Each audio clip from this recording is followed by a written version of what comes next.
Welcome to the Investing Podcast presented by Tusk Media. This is Outsider Trading, an audio and video deep dive into the people, places, and things that we find most interesting in the market. Hey everybody, welcome back to the Investing Podcast, presented as always by Tusk Media. Real quick, give us a follow on Twitter at Tusk Media LLC. We're also on Facebook.com/Tusk Media LLC and YouTube.com/Tusk Media LLC. Shout out to everybody on Seeking Alpha. We appreciate your comments, your feedback, your questions. Be sure to leave any of those down below. I'm Andrew Hall. Joining me today, Mr. Ben Nye. Ben, how are you? I'm doing well. Good. Welcome. Today we're going to be talking about a company called Express Scripts.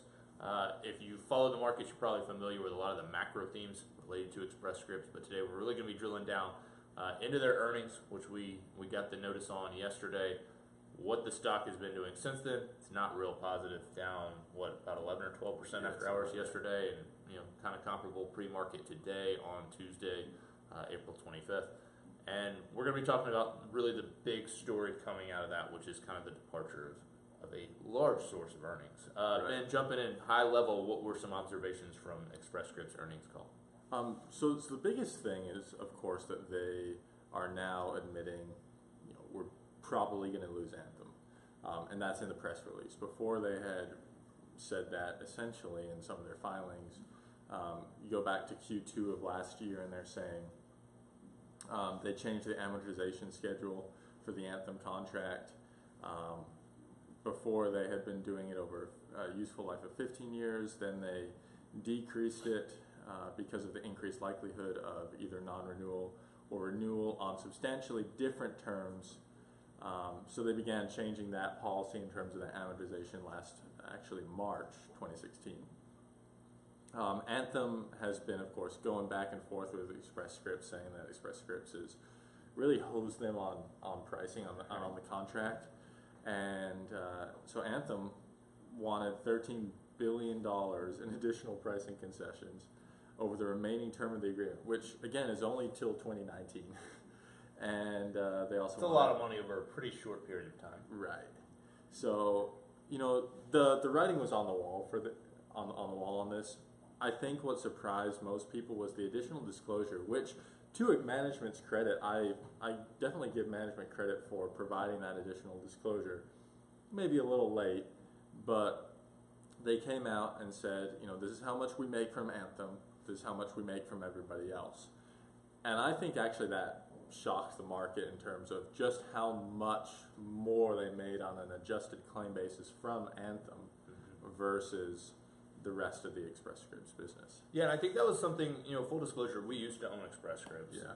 We're not position holders currently, but that was one of the things we really debated when news of this disagreement, I guess is maybe the easiest way to put it. When that first broke last year, one of the things we really debated was, you see this a lot. I mean, we've seen this, with Qualcomm and Apple. You see these things where you have, somebody that's servicing some portion of a business, whether it's through providing components or through providing services. You see that, and you see kind of this constant disagreement, and that's almost, I think, more likely to occur in long-term agreements, because you do have market rates that change, you have things that get renegotiated, lots of things kind of vary a little bit as the coffee machine goes off. But you see that change quite a bit, and I think that was one of the things that we really wrestled with, was how much of Anthem's claim that they are due more money, that they are getting unfavorable treatment from Express Scripts, how much of that is actually valid, and how do you quantify that, and how much of that is just them looking to get a couple more pennies. Yeah, exactly. And what's part of the normal scope of business and negotiation, and you always want to play hardball, and if you're doing it publicly, then that's an even bigger indication. And I think the debate that we were having is Anthem just trying to bully Express Scripts around here, or is there actually more meat on that bone? And based on the numbers, so just kind of running through some of them that were disclosed yesterday, in Q1, on a consolidated basis, Express Scripts made $4.25 per adjusted claim. That was in Q1, and that was on an EBITDA less taxes per adjusted claim. $839 on all the Anthem claims. So So $8, so almost twice as much as the corporate average. And then obviously ex Anthem, you're at $3.25. So you think about going from $4.25 closer to 3 in times. margin to $3.25. Exactly. Yeah. So it's I mean the dynamics of that I think were quite surprising to a lot of people. At least to me watching it too. I'm thankful that we were out. Yeah. Yeah, not because again, I mean, we debated this, but I don't think we ever would have said, hey, Right. outside of Anthem, they're getting $3.25. With Anthem, they're getting $8.40, $8.39, Right. whatever it may be. I don't think we would have ever guessed a disparity of that much. I mean, Yeah. if you had told me outside of Anthem they're at $3.25, I think I would have hypothesized something maybe in the $5 range. Right. Exactly. And even that, I think, would be some kind of case to be made for, hey, we need to rework this. I mean, I think there could have even been made a case that Anthem was getting superior pricing because they were such a large volume customer. Yeah, 20%. Exactly. Yeah. So that was quite surprising to me. No, the concerns that I had initially on Express Scripts was more just the manufacturing of the further margin improvement and the illusion of stability in the business, the illusion of continued growth through really price increases, Right. and also through the share buybacks. And so that was my concern. I'm surprised by the Anthem profitability, quite honestly. Yeah. There's certainly a disparity, and again, as we look back at Express Scripts, this was a company that has other headwinds against it. I mean, Anthem's the one we're talking about mostly in this video, and the one we're really kind of paying a lot of attention to. But at the same time, you also have some uncertainty, especially going back in the last year prior to the election on healthcare in general. Yep. You have major insurer mergers and acquisitions that are not really going through the way you would expect them to, so a little bit of uncertainty there. Or actually, maybe they're not going through exactly the way you would expect them not to go through, at least in this political climate. But certainly puts a strain all of a sudden when you say, hey, Anthem's on the way out. Curious from your perspective, Ben, what the takeaways from this are. Obviously, Express Scripts going to take a huge hit. Yeah. We've already seen part of that price down. Again, we mentioned stock being down double digits after earnings and after this announcement. What do you see happening for Express Scripts stocks? I mean, how do they rebound from this if they rebound from it? Yeah. So I mean, full disclosure, I had a buy price set kind of in my mind at 58. So I was at that point I was thinking, you're at a bit of a discount to fair value at that point. With this now, I'm thinking, just kind of running you through the back of the napkin math that I have. If you work through down the income statement, just do the math, you get to normalized adjusted EPS ex Anthem and Coventry and all the business they're losing of about $3.70. And that's assuming no more government headwinds, no additional regulation. Now, CVS has received a multiple of about 15 historically. I think after these missteps, you might see Express Scripts trade at a little bit of a discount, which I think would be fair because they need to regain that trust. So if you put a 13 multiple on 370, you get to $48. So that's obviously far lower than the price that Ivan was thinking about buying it. So it needs, in my opinion, to have a little more reevaluation of exactly where we stand.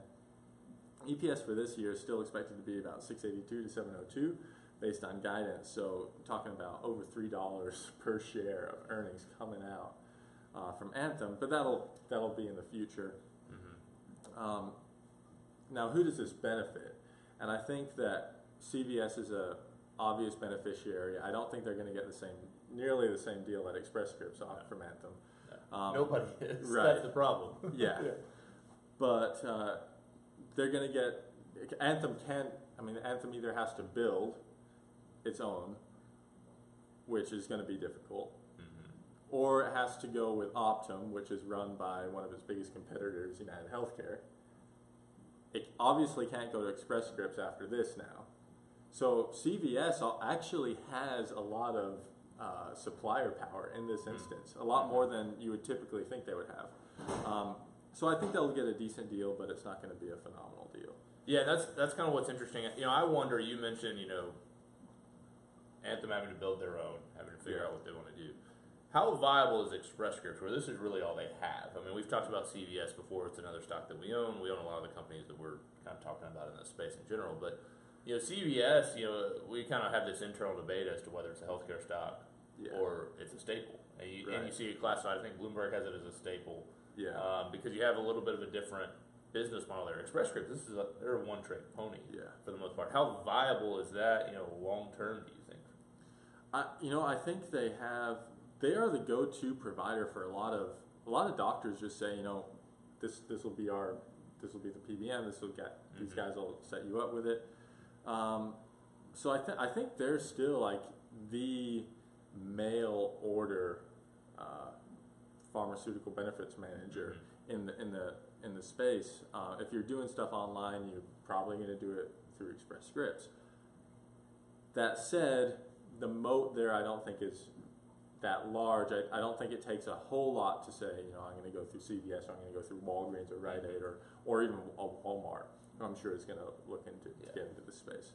So I think there's a bit of a moat there, but I don't think it's a staple. Right.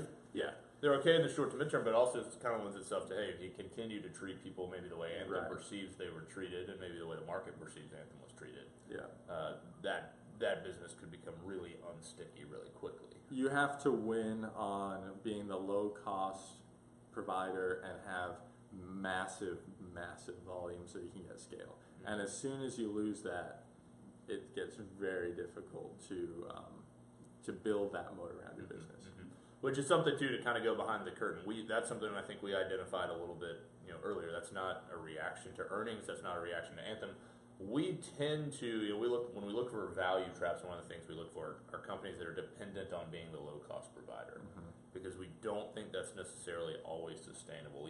Even just from a very broad macro standpoint, technologically, the way our society is moving and the advancements that are being made, we don't think there's anybody really that we can guarantee is going to be the low-cost provider of almost anything long-term. I mean, you have to stay competitive in that way, and that's kind of a constant challenge. So we tend to stay away from companies where the leading indicator of what they have is that they're a low-cost provider. I mean, again, if you happen to be that and you're a sound company otherwise, that's a little bit of icing on the cake. But if that's the crux of your business proposition, it becomes tough long-term to keep value. Right, and I think you've seen some of that even in Walmart in general. It's just, they are the low-cost provider, but as soon as you have the wage increases that kind of surprise things, and you don't have that service element, you can't provide the same product at a lower price. You have to provide an inferior product at a lower price. Then that value proposition gets a little muddied. If you can provide the same product at a lower price, obviously that's preferable, but it's difficult to do that in perpetuity. Yeah, and that's, I think, a challenge for Express Scripts going forward for the PBMs in general. Yeah. Just basically being able to say, hey, we can do exactly what you could do yourself, Anthem, but we can do it cheaper. Yeah. Continuing to be able to say that and kind of carve out that niche, especially, and I think they're going to be strong headwinds from drug pricing standpoint, because you start to look at the line items going in there. If that, at least from political pressure, gets compressed a little bit, all of a sudden things start to stand out a little bit more. Yeah, exactly. Ben, any other thoughts on Express Scripts? That's it for me right now. Just continued evaluation. See what happens next quarter. See what happens with government regulation, but I'll be treading gingerly. Yeah, absolutely. Thanks for being here. This is the Investing Podcast. Check our stuff out on iTunes, YouTube, Facebook, Twitter, all that good stuff.